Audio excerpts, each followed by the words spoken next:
Thank you, Jean. Next on the agenda is Mr. Fred Amato, who will be the moderator this evening. Our next group of candidates is going to be from the family court, and I know we have two of them here. If you come forward here, we appreciate it. Family court is a 4-year term. Oh, 10-year term, I'm sorry, I'm reading from the wrong line. It's 4 years. I don't think there are term limits for you, is there? No. Just an age limit. So Just an age limit. Age limit, okay. And it looks like they're both under the age limit. Almost. I'm reaching the age limit for that. I can't run for that position. We'll do the same thing we did before. Each candidate will have about 5 minutes to speak.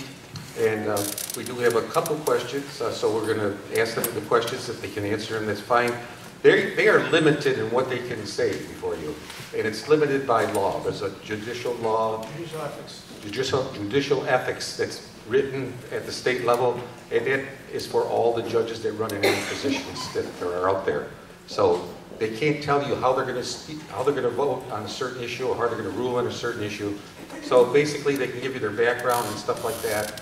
And some of them can get away with, a little bit of what they've been doing, which might, give you a reason to vote for them. Our first candidate will be from the Democratic Party, and I hope I don't ruin her name, Maritza and Borderango.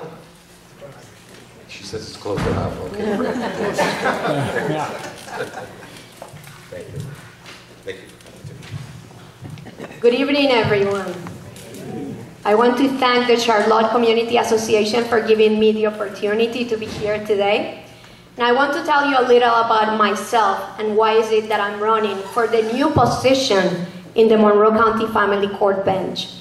I came here 24 years ago from Puerto Rico to study at the University of Rochester, and I quickly realized that this is the community I wanted to serve.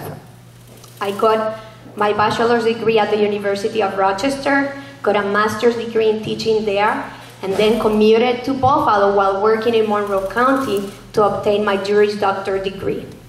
My entire career has been committed to public service, and I was even in public service while I was a student at the University of Rochester. I served as an intern in the Rochester City Council. I taught in the Rochester City Schools, taught at the University of Rochester, and I have been practicing law for the last 16 years. A lot of people say that I am young, that I look young, but I have to assure you that my experience is vast. I have handled more than 7,000 cases in my career. I work exclusively in family court. I have worked at the Legal Aid Society, at the Attorney General's office, and I currently work at the Public Defender's office. I have handled criminal cases in the Public Defender's office in a variety of courts, including town courts, county court, Supreme Court, the Integrated Domestic Violence Court, and the Mental Health Court. And I have committed myself to making sure that my clients have equal access to justice. In my work, I have represented clients in the variety of cases that you have in family court, including paternity, custody, visitation, abuse, neglect, orders of protection, termination of parental rights, guardianship, and adoption cases. I believe that it is important to have a family court bench that is balanced and sensitive to the needs of all. I grew up as the daughter of a judge in Puerto Rico, and he served his community for 25 years, and he taught me that it's important to treat everyone with dignity and respect, and I have practiced that throughout my years in the legal field.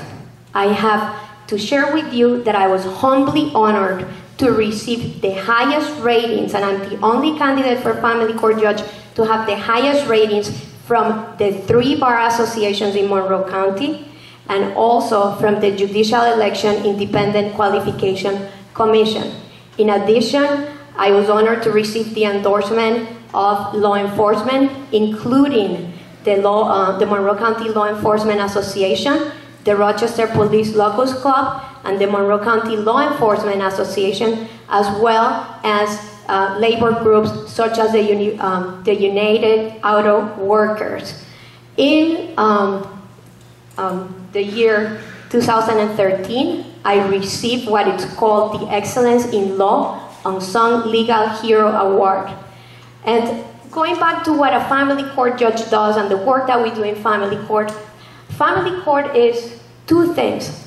For some children, it's the court of first chances. But for other children, it's the court of last chances before they get involved in the criminal justice system, in the adult system. And I am committed to breaking the school-to-prison pipeline. I live in Penfield. I have raised children with my partner, Ricardo, Mike, and Nick, and I am proud to be your candidate for Monroe County Family Court Judge. On November 3rd, I'm asking that you vote for me, Maritza Buitrago, for Family Court Judge. Thank you, everyone.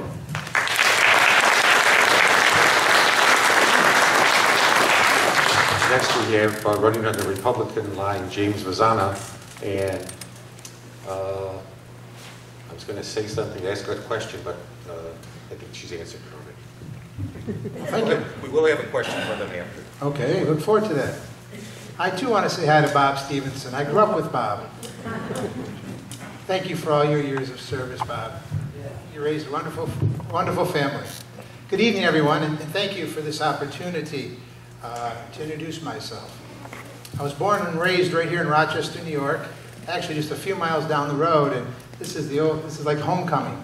I played a lot here in this beach house, and I was speaking to someone earlier saying that, you know, come from very modest means. My family we didn't go out to dinner quite a bit, but my mother had a sweet tooth, and we would often come down to the Abbott's down here in Charlotte to get an ice cream and walk the pier. So it's great to be back here tonight. As I mentioned, I was born and raised here, and I've been blessed with parents that loved and protected me. They instilled in me the importance of respect, honor, integrity, and service to others. I'm fortunate to have a wonderful wife who, in fact, was my high school sweetheart. She, too, was raised in Monroe County. She was over in East Arundecoit. And she was raised by loving parents that instilled those same values in her. And together we are modeling these values with our 3 children. I have a daughter that's 20 and 2 sons, one 17 and one 13. And I'm proud that they have already received recognition for leadership and service. Now, I'm in my 25th year of practice in family law. I've represented mothers, fathers, grandparents, and children through all types of proceedings in family and Supreme Court throughout upstate New York. Additionally, I was elected by my partners to be the managing partner of a firm known as Chamberlain, DeMonda, Oppenheimer, and Greenfield. It's a firm that has been around since 1879. And I served as managing partner of that firm up until I wanted to act on this calling to become a family court judge. I received the highest rating by Martindale-Hubbell, which is AV preeminent, and I continue to be listed in Best Lawyers in America with a special recognition received as the New York State Family Law Lawyer of the Year.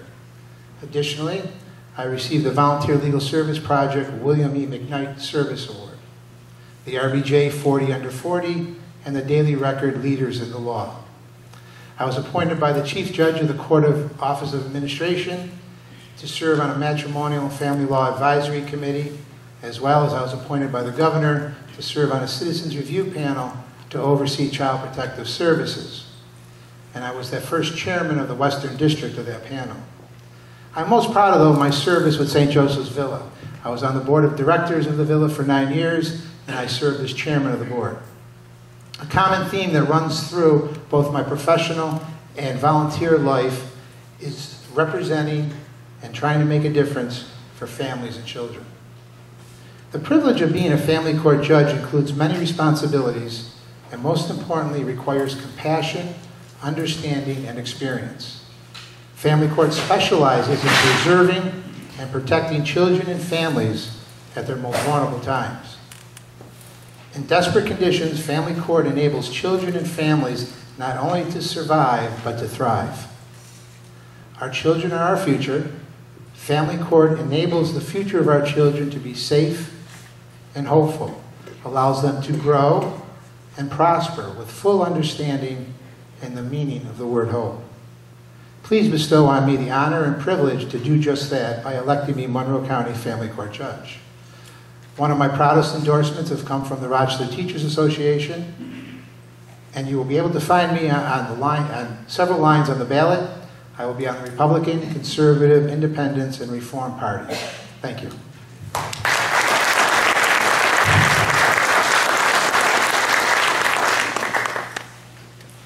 Okay, there's two questions. I'm really going to make it into one. Someone out there would like to know how many cases have you handled in family court, and that would be as a defense, not as a judge, because you're both not judges in family court right now. Is that right? Position, yes. Okay. And the next one, and you may not be able to answer this one because it's kind of like an issue, but it says, one of the primary goals of foster care is reunification. At what point should termination of parental rights occur? So if you can't answer that one, just say so, and you still have a minute to talk about anything you have to say before. And we'll start with the Democrat again, Maritza.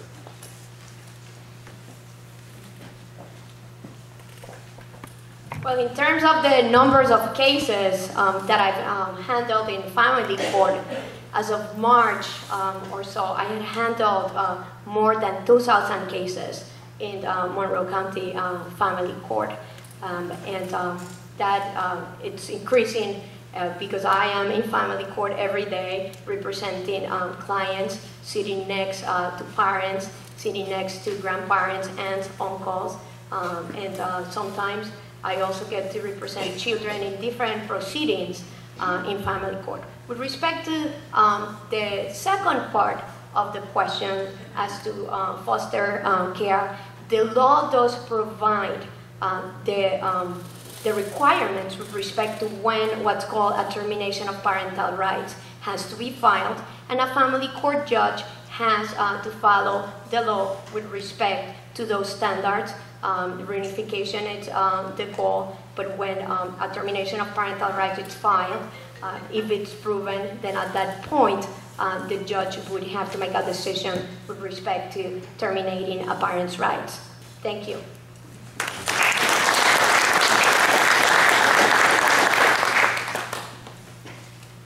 The first question is probably very easy. I lost track of how many cases I've handled in family court. During my 25 years, it's well over thousands. All types of cases. They could be custody, visitation, support cases. And I mirror Maritza's comments with respect to foster placement, foster care. I mean, obviously the law says the goal is reunification, and as family court judges, we have to follow that law. And we also have to follow the law as respect to when hearings are held and making the determination what's in the best interest of the children. Thank you.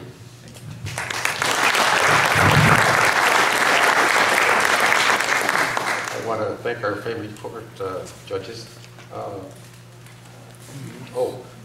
There's only one seat open, is that right? That was yes, the question. There's one seat. There's one seat open, so you have your choice. We have 6 judges right now, and it's a 7th judicial position.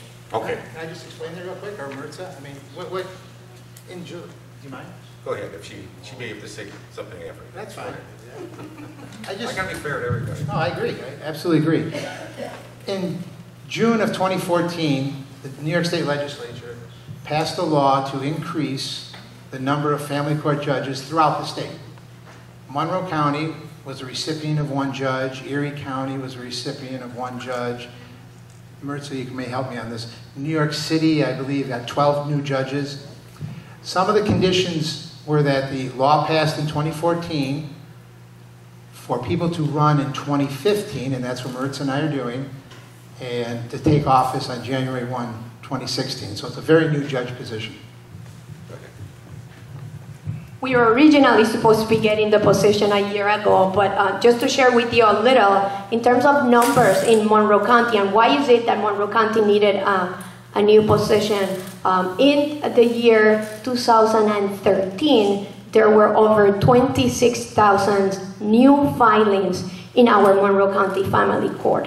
And then in the year 2014, we had over 24,000 filings. We have a lot of families and children in crisis, and we needed this new position in the family court bench to help our children and our families and ultimately move our community forward. Thank you. I thank both of our candidates here tonight for providing people with some good information, and it's up to them to come out and vote on November 3rd. Thank you for being here. In the 26th, we have Roger Robach, Democrat Working Family. Versha, okay. And we have Tony Michicki running on the Republican Conservative Independent line, and LaShae Harris running under the Indian. Right, the person's not here, but it's got Independent Democrat. It can't be. Oh yeah, I didn't forget you. You're next on the list. But LaShae is. You get 3 people running? No. Just the 2. Okay. And of course, we have in the 28th district, Cindy Cayley running under Democrat Working Family and Independent Party. And you can see those district lines on the map to the right, 27th, and the third one over is the 7th and the 26th. That's basically here in Charlotte. And you have Gates, right? And you have some of Greece? Yeah, right, Greece, okay. And you have the 28th, and that's showing on the far map, which is south of where you are, right? That takes in mostly Maplewood and Edgerton, some of those areas. So each of the candidates, they can tell you a little bit more. We're taking them all together, even though they're not all running against each other. This so we can be fair with all of them and asking the same question to each one of them. And we'll do like I did before. We start with the top candidate who was on the Democratic line, and we work down in that order. Okay. And of course, sometimes we have 2 Democrats running. So we'll figure this out some way. I'll go by the list. Okay, our first, Versha will be our first speaker, running under the Democratic Working Family. Thank you for coming. Oh. Some of you may not have been here. You got 5 minutes to speak, and then we're going to ask questions. We'll have 1 minute to respond to each of the questions. Each one of you will have a chance to respond to that, even though you may not be running against each other. Good evening. Hello, everyone. My name is Iversha Roman. Iversha Roman. I know that it's a difficult name to say, but it's one my mom made up with pride. So one that I'll continue to say, one that hopefully you guys will vote for come November 3rd. I am running for Monroe County Legislator in the 26th Legislative District. The district itself is made up of parts of Northwest Rochester, Gates, and Greece. I am a proud graduate of the Aquinas Institute in Nazareth College. I'm a pretty local girl. I came here at the age of 4 from Puerto Rico, and I have not left Monroe County since. I'm a current homeowner on Parkwood Road, and as soon as I moved into the area, I brought with me what my mother taught me, was to be involved in the community. Upon purchasing my home, learned about the neighborhood association that was going on, and a neighborhood block thing. It was more of a neighbors watching neighbors caring about what was going on, and quickly became a part of that. I am currently, or in the past, I was working with PACTAC in that role as a neighborhood community member. I'm excited to be here today to formally introduce myself to many of you that I've sat beside in M&A meetings, CCA meetings, PCI meetings, and all of the acronyms that make up Northwest Rochester. I have sat beside you for longer than many of you may have realized because I've chosen to do so as a young person in our community. I don't see many of us represented today, or really ever. This is really, in these meetings, this is really one of the reasons why I decided it was necessary for me to step up and try to be a true, adequate voice for our community. What I do during my day job is I'm Assistant Director of School-Based Programs for the Center for Youth Services. What that means is every day I am working alongside our families and our youth to ensure that their future is as vibrant as possible. I oversee programs like the Rochester Teen Court Program, which is a sentencing court program, and I hear many candidates in judicial races talking about a program that I proudly oversee and that I run on a daily basis, along with after-school programs, before-school programs, and social-emotional supports for our youth, our future. It is my passion, and for that, I decided that it was necessary to run to hopefully be your next county legislator for the 26th legislative district, because I feel that the 26th legislative district needs the resources necessary, like all of the other districts in Monroe County, to make sure that our young people and our families are adequately represented.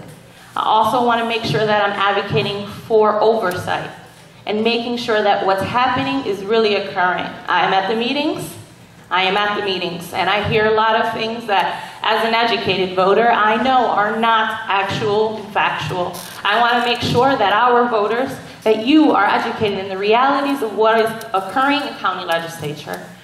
I also want to make sure that I'm, as I said, an advocate for youth. I have the skills, the commitment, and the passion to serve you. Daily, after my 9 to 5, after my 9 to whatever you want to call it, because I'm committed to my professional career, I walk door to door, I attend meetings, and I am a strong part of this community. I understand and realize what it is that we need as a community to continue to thrive. I'm excited for the opportunity to represent you, and I look forward to your vote November 3rd. Please vote for me, Roger Robach, spelled with a Y. Thank you.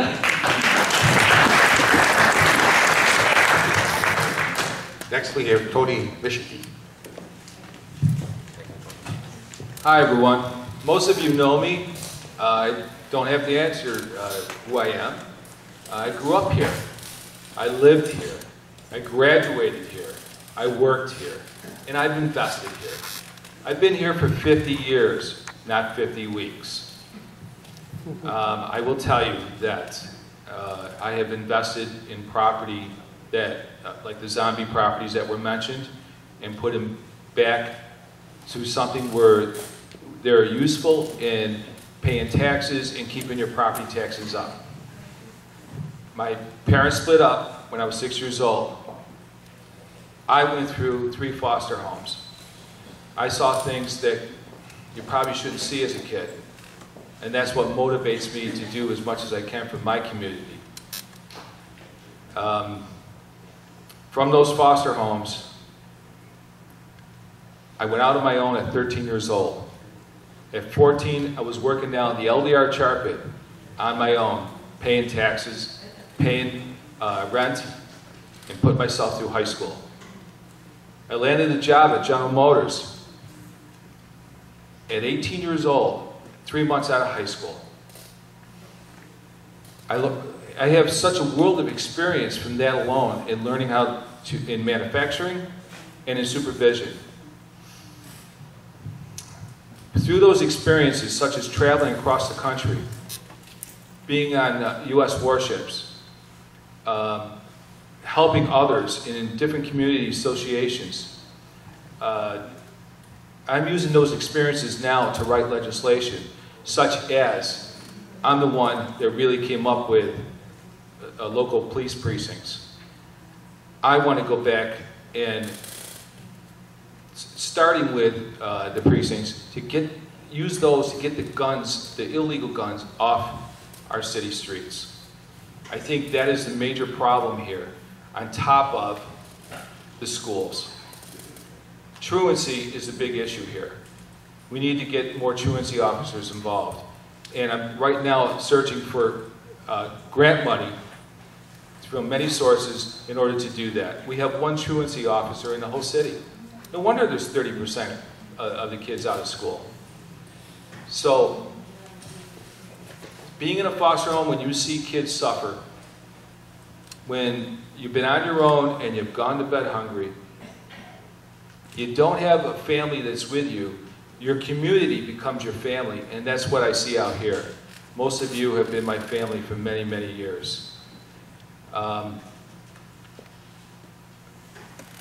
think at this point, with so many people getting shot 84 people shot in 93 days.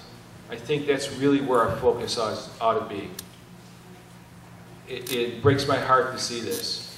When I see kids going hungry, when I see kids that aren't in school, that are standing on street corners, that's why I became a legislator, and that's why I'm asking you for your vote, so I can make that difference again. A lot of things I do is to serve all of you. I got many, many calls for Lake Avenue being destroyed and look a pothole city. And I was able to walk into the mayor's office and say, Madam Mayor, is there anything you could do about this? And of course they said, no, we're going to put it out to next year. Well, I asked her, because of building and working and contracting and repairing houses, I knew enough that you can throw asphalt down and at least smooth it out.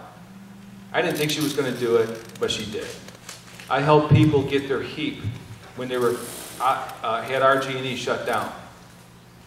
I helped people get their veteran benefits. I get many calls. I'm a legislator that does house calls. I don't know too many people in office that do that. I try to represent you the best I can because you are my family, and that's the way it's always been. I hope you can support me, and thank you very much.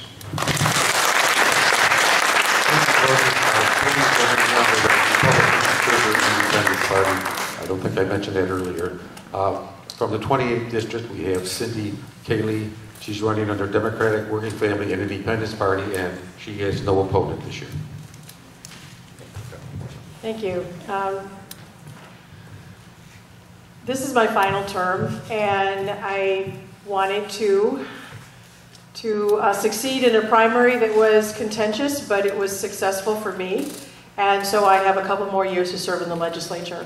For anyone that doesn't know me, I grew up in Kodak Park on Rand Street, and only lived away from this neighborhood for about 4.5 years, which was Syracuse in Texas. If there's anyone here from Texas, you can have it. It's too hot, that's all, really. In any case, I raised my family. I had a home on Sealy Terrace, and it started with parent preschool program, and then we went into PTA, and then we went into Maplewood Neighborhood Association. I was originally appointed, asked to take Carla Palumbo's seat when she ran and successfully got city council seat. So I've been in office since 2008, and let's see, this is the 3rd time running, at least. But the first time I've had an opponent, so it was an interesting season for me. I think what I want to impress upon you is that so many times when we walk door to door, being on the county legislature, we're asked to do things. Tony alluded to the different things we're asked to do. Many of those things are not within our purview to do. The legislature is there to handle the county's business and to be the eyes and ears of the county's budget and how things are conducted at the county level. But that doesn't stop people from asking you the simple questions like, how do I do this? Usually my answer is, I know how to do that, but I can't do that for you, but I will get you in touch with the person that can do that for you, or at least talk to you about that. And so that has been a great deal of what I've done. The Democrats are in the minority, so I'm glad that I don't have a Republican running against me right now. That would be frustrating as well. However, we have done, though not successfully, we have worked on a number of issues. I am probably most known for a couple years back working with Legislator Lightfoot on the indigent burial issue, and unsuccessfully, but at least brought to the attention of the county and the surrounding areas, the indigent burial issues and how people have been buried with no markers, no real funeral services, and very small amounts of money. That really hasn't changed, except for what we were successful in was bringing it to light, and a number of private and faith-based groups have stepped in to help us with that. It's still an ongoing issue, but at least it's getting a little bit better. Lately, we had microbead legislation that was not successful, but again, it brought attention to the fact that we have more little pieces of plastic floating at the bottom of Lake Ontario than people can imagine. And though we have a wonderful water filtration system through the county's services, it is not sufficient to filter those little microbeads out of the water as you're scrubbing your face, ladies and gentlemen. I know a lot of men use them as well. I would urge you right now, I'm going to make a plea, check your products. If they don't contain a natural product, then don't continue to buy them. Because once those products go down the drain after you've washed your face, they go into the lake, they get consumed by fish, and they end up just staying there forever. It's plastic that doesn't die. That's another thing. Let's see. We are looking at the feasibility of whether or not we can abolish LDCs, that we can just shut the curtain on those. We don't know for sure legally that that can happen. I have 1 minute left. And we are also working on looking for accountability within the Monroe County area of budgeting, use of county cars, and other issues, hoping to pull back on the purse strings so that we are able to balance a budget without slashing some of the programs that we know that will be slashed. One of them that usually gets cut are child care subsidies. So again, I took this time to tell you what I have been working on and what I will be continuing to work on. Thank you.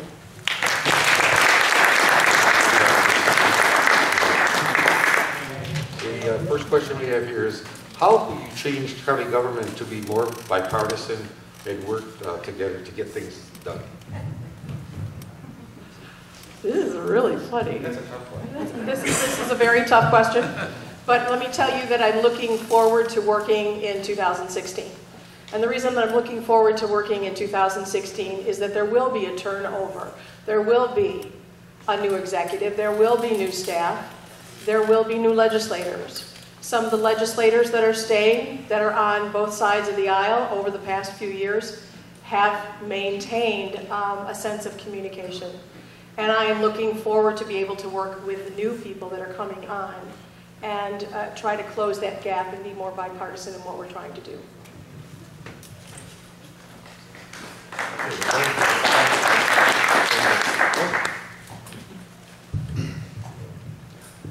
First of all, I reject that premise. Most of the legislation is passed with bipartisan support.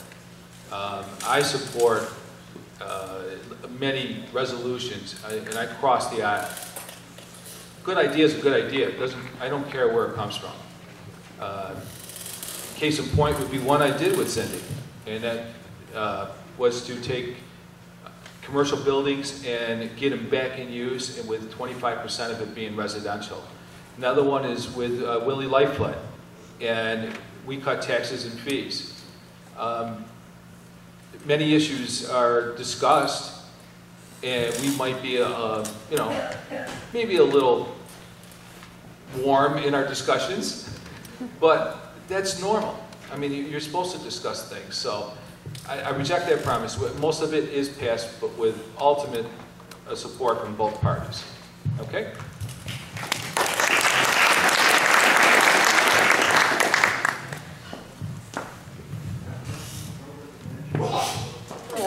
If I were elected to Monroe County Legislator, I'd definitely be able to start having more of these conversations, as we would add, a little bit more balanced county legislator to make sure that these discussions are occurring. I currently do not serve in this capacity, but what I am told is occurring is not so kind or so nice.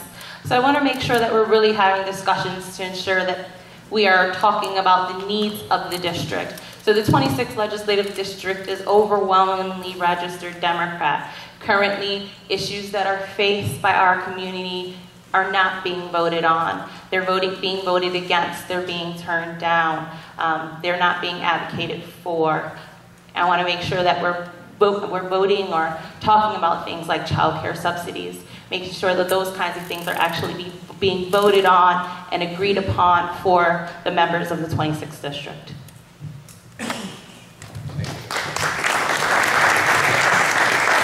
Still have a few more minutes. Our next question, and we're going to start off with Tony Mishiki. And one of our candidates already went into this one, but it's microbeads, pollutants from plastics are a huge environmental issue for the Great Lakes. Do you support banning them? Why or why not? Or what can you do to lessen them? Tony? Yes, of course I support banning them. There are natural products that can be used, like walnut shells and things like that. I actually supported Cindy's bill on that. We don't have to have plastic beads and things like that. I don't see an issue where we can't substitute something that is more organic and doesn't destroy the water sources. That's pretty much it. It's a pretty simple question there. Sid? Yeah, I don't know, we're hopping Try on. to add to it. I feel like we're making a break. 15 seconds. No. 15 seconds? No. Well, the microbead legislation did not make it out of agenda charter, and I'm the ranking minority leader in agenda charter. That said, I don't like to disagree publicly with my colleague, Mr. Michuke, and I agree that you probably support it. However, when something gets referred to the administration, it basically just goes into a hole and does not come out. What is good about this is that I do work for a ban on this product, but it will be able to either die in the hole in 2015 and then be reintroduced in 2016, which is when we will bring it back up. Some of the conversations that we had were that we could do it federally, and federally is taking too long. We could do it state. That's taking too long. There have been bills at the federal and state level, but they take a great deal of time to do. And again, we are focusing on Lake Ontario, which has the majority or more microbeads in it than any of the other Great Lakes. So that's where we are, and yes, I am. But I supported it, and I'm not administration.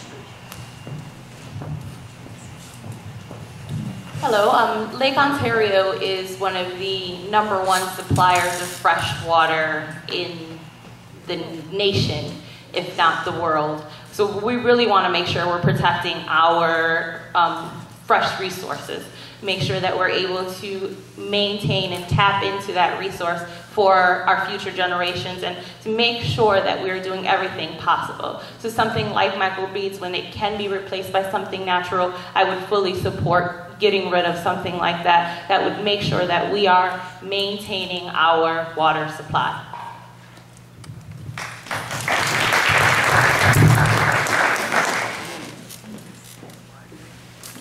Our last question for the legislators, and then this will kind of wrap up our candidates night. But if you're a candidate and you left some voucher back there, please leave it there, because tomorrow night we have probably between 100 and 160 people that will be here at our big band dances tomorrow night. And you're welcome to show up and meet the people if you want, and you could swirl around a few times if you'd like to. It's only $2 a person. So you can bring your whole staff with you. Here's our last question. Phase 2 and 3 of the Port Plan is dependent on moving the parks facility, which is up by the hill here on Lake Avenue. It's the maintenance building for Monroe County. And there's some controversy on where should it go, what can we do with it. Please discuss how you would remove this impasse that they have in this plan to relocate it, and maybe where you might want to move it. Let me look at that list here. Okay, this will be... Shane will maybe start off.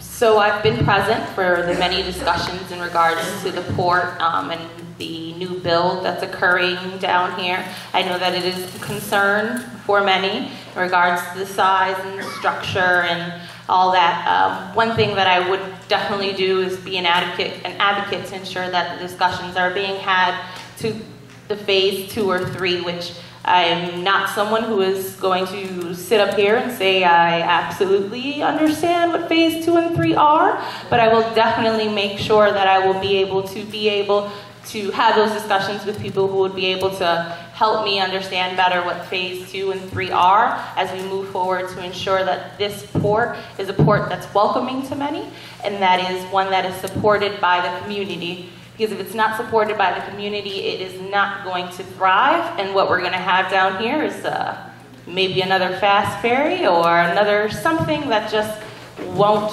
flourish. We want to make sure that if we're going to build, we're going to spend money down here, that it's going to make sure that our community is invested in it as well. If we're not invested, it won't work. Tony, you're next. Well, we all know that the port is a city project. It's not a county project. But to move that facility over wouldn't be all that much. It's not that big of a footprint. And what I have looked at is this one section right over here next to the Robach Center. It's big enough to hold a building for the maintenance and projects like that. I don't see that to be anything major at all. That's just one idea. There may be some others out there. But I think when they get to phase 2 or 3, then we'll look at some options. Right now, they're still working on phase 1, and let's hope for the best. Okay? Cindy?